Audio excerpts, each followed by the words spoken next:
Today on Macaulay Math, it's time to find infinite limits. Intro.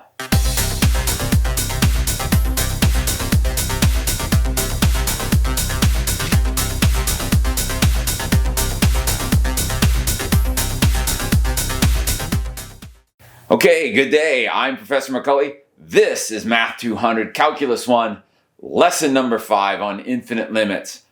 Our goals for today: we're going to determine infinite limits from the left and from the right, and we're going to find and sketch vertical asymptotes of a function. Let's start with a definition of an infinite limit, and then we will have a visual demonstration to help everyone understand the definition. Let's define what an infinite limit is.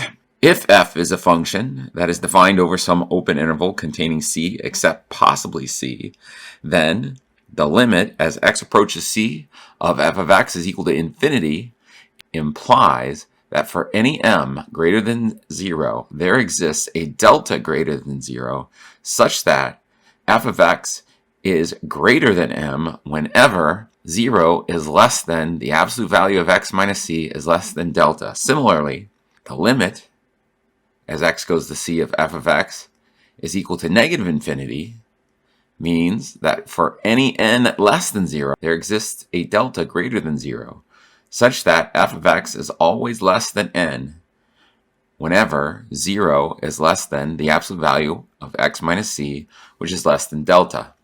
So what does that mean? I have a little video demonstration that will show this.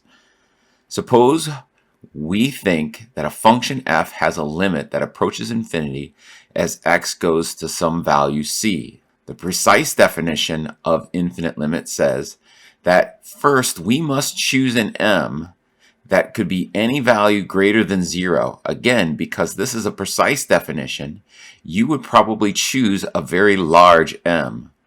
But any value greater than 0 technically works. For this demonstration, we are going to choose this value for m. Then there must exist some delta, shown here along the x-axis, where any x except for c between the deltas will have the function value that is greater than m. We see by looking at the function in the blue rectangle that any x between the deltas will have a function value greater than m. And so again, we can say that we can choose any value for m, and there will always be an f of x inside of delta that is greater than that m. One final note about limits at infinity is that the limit doesn't actually exist as a value due to the fact that infinity is a concept and not necessarily a numerical value. Evaluating limits, a Desmos demonstration. We are going to evaluate these 3 limits using Desmos as a guide. So for this first one, f of x equals 1 over the quantity x minus 1 quantity squared, the limit as x goes to 1. Since this is a rational function, the limit, as long as the value exists, should be able to be found through direct substitution. That being said, if I were to use direct substitution for x equal to 1, I will get 0 in the denominator, which will cause a division by 0. So if we go to Desmos and we look at this particular function here, 1 over the quantity x minus 1 squared, we see that we have this division by 0. And as we come in from the left and we come in from the right, we can say that no matter what value we choose for our y value, we will always be able to pick a region around 1 where all of the values will be higher than that f of x, no matter what it is. So in this particular instance, we are going to say that this particular limit is infinity. If we type in g of x is equal to negative 1 over x minus 1 and look at the limit from the left-hand side and look at the limit from the right-hand side, the first limit asks us to find the limit of g as x approaches 1 from the left-hand side. So as I go towards 1 from the left-hand side, this function is tending to go up forever.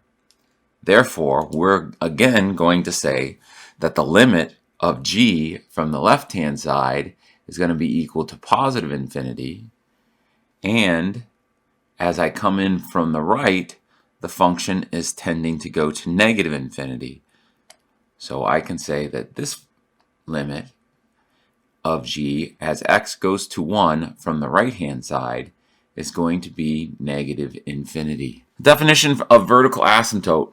Let f and g be continuous functions on an open interval containing c. If f of c is not equal to 0 and g of c is equal to 0, there exists an open interval containing c such that g of x is not equal to 0 for all x not equal to c in the interval. Then the graph of the function given by h of x equal to the quotient of f of x over g of x has a vertical asymptote at x equal to c. Properties of infinite limits.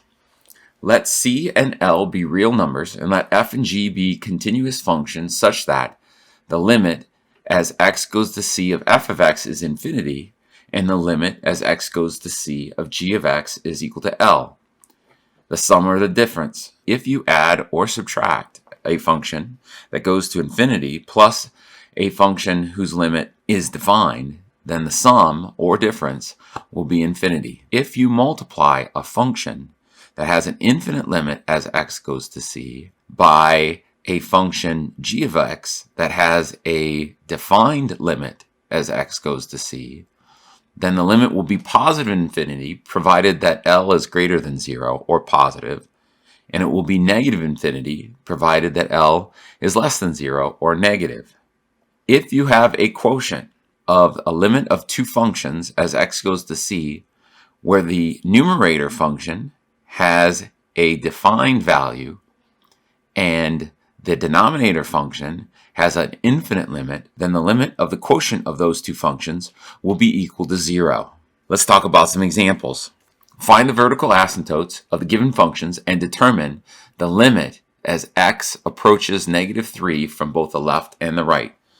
So the first thing that we want to talk about is the vertical asymptotes. The easiest way for me to find the vertical asymptotes is to factor the denominator into linear factors.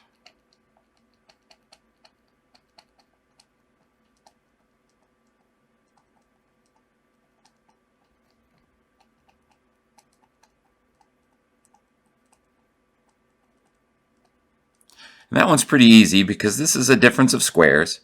So I've got a squared minus b squared. That's going to factor into a minus b times a plus b. So x minus 3 and then x plus 3. Now, because neither of these factors in the denominator cancel with a factor in the numerator, I am going to have two vertical asymptotes.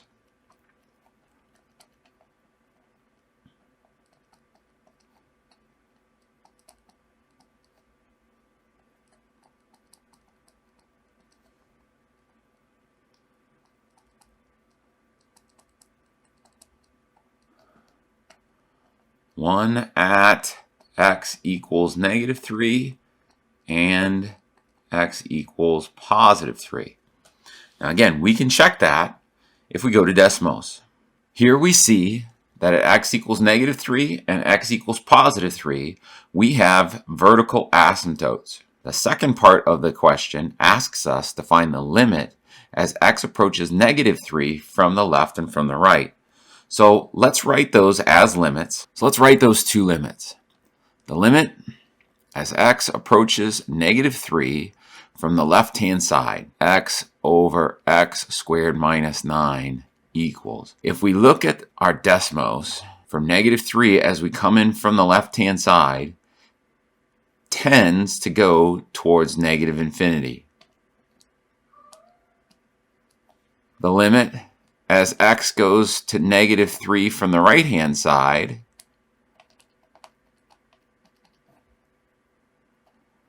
as we come in from the right-hand side, this function is going to tend to go towards positive infinity. Find the vertical asymptotes of the graph of this function. Now, this function is a little bit more complex. It does not factor very well.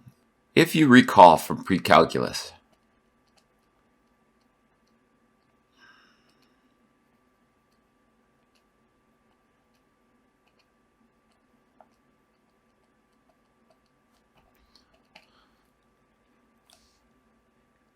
we have a sum of two perfect cubes, a to the third plus b to the third, factors to a plus b times the quantity a squared minus ab plus b squared.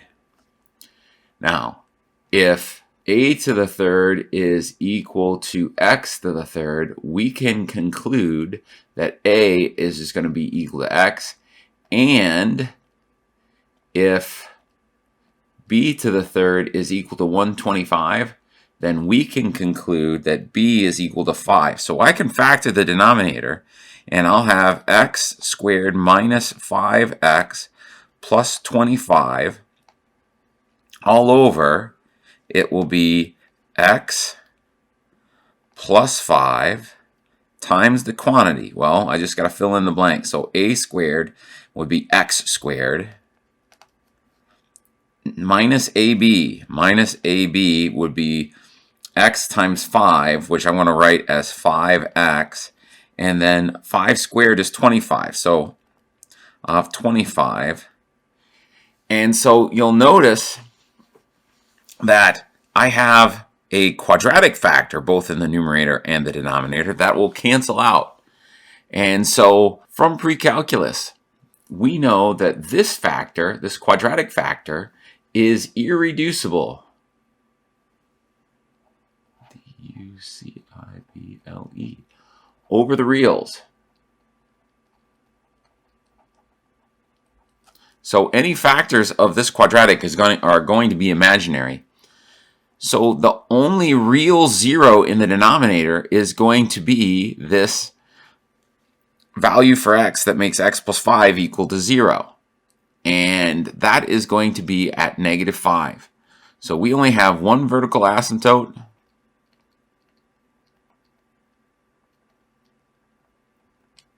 At x equals to negative 5. And I will leave it as an exercise for you to check by going to your Desmos or whatever graphing calculator that you're using and plug in this equation, and you will see that there is only one vertical asymptote at x equal to 5. Our next example, find the one-sided limit if it exists. For this particular limit, there are multiple ways that you can go about doing it. But what I'm going to do is I am going to use the property of limits that says I can separate this into the sum or difference of two limits. So I'm going to go use the sum difference properties of limits. That's a T there. Okay. So I'll go the limit as x goes to 0 from the right-hand side of 6 minus the limit as x goes to 0 from the right-hand side of 1 over x to the third. Now I'm going to evaluate each limit.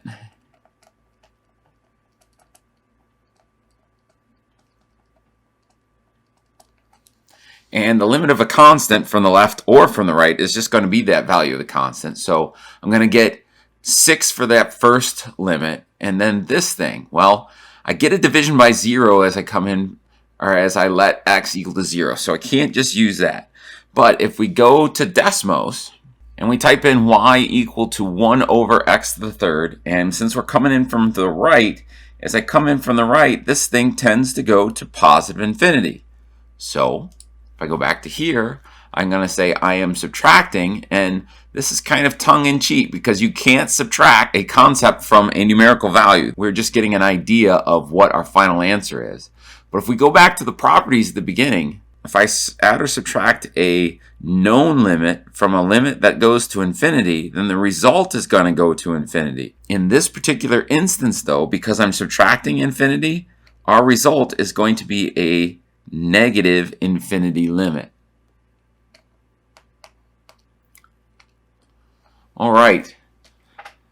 Using those concepts a little further here, the limit as x goes to c of f of x is given to be negative infinity, and the limit as x goes to c of g of x is given to be 3. They want us to find the limit as x goes to c of f of x plus g of x. Now we just expressed that. Again, we can separate this into separate limits.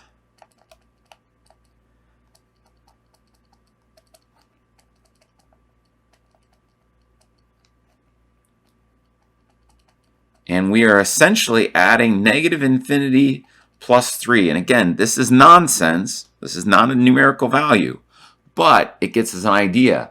If I add 3 to negative infinity, I'm not really going to do anything to change that negative infinity, so I've got negative infinity. If I multiply a limit that goes to negative infinity by a defined limit, again, I'm going to get negative infinity. And this time, if I take a known limit, goes to 3, divided by a value that goes to negative infinity, in that particular instance, if we look back up here, this limit goes to infinity, we're going to go to 0. And it will be it'll go to 0 from the negative side, but it's still going to go to 0. Final example, true or false, the graph of polynomial functions have no horizontal or vertical asymptotes. So a polynomial function, if you recall, we'll just call it p of x, has the form a sub n x to the n plus a sub n x to the n minus 1 plus ... all the way down to a sub 2x squared plus a sub 1x plus a sub 0, where n must be a whole number.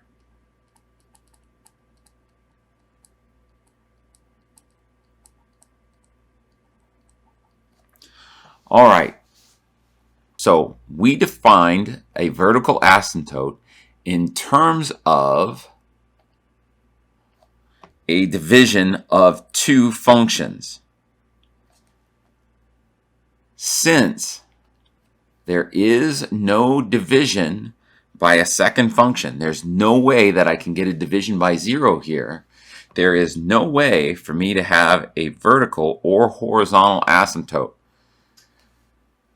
Therefore, we are going to say that this is a true statement. I can find no counter example.